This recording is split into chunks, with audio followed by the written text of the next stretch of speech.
Shalom. యోవేలు గ్రంథము 2వ అధ్యాయము 12వ వచనము. Joel chapter 2 verse 12. ఇప్పుడైనను మీరు ఉపవాసముండి కన్నీరు విడుచుచు దుఃఖించుచు మనఃపూర్వకంగా తిరిగి నా యొద్దకు రండి. ఇదే యెహోవా వాక్కు.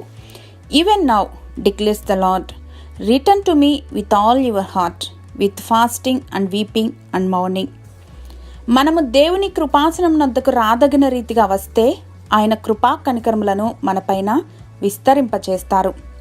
పరిసయ్యుల మాదిరిగా తన భక్తిని అందరి ముందు చూపాలని చూస్తూ వారి హృదయముతో కాక పెదవులతో మాత్రమే దేవుణ్ణి స్మరిస్తారు.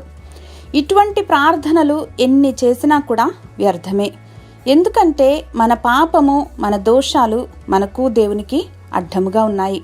కాబట్టి మన వస్త్రములను కాక హృదయము చింపుకొని ఆయన తట్టు మనము తిరిగిన ఎడల రహస్యమందు చూచుచున్న తండ్రి మన ప్రార్థనలకు ప్రతిఫలాన్నిస్తారు.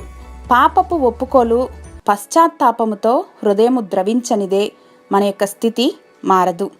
కప్పుకొనక ఒప్పుకొన్నప్పుడు దోషములను పడమెటికి తూర్పు ఎంత దూరమో ఆయన మన అతిక్రమములను అంత దూరపరిచి ఇక ఎన్నటికి జ్ఞాపకం చేసుకోరు.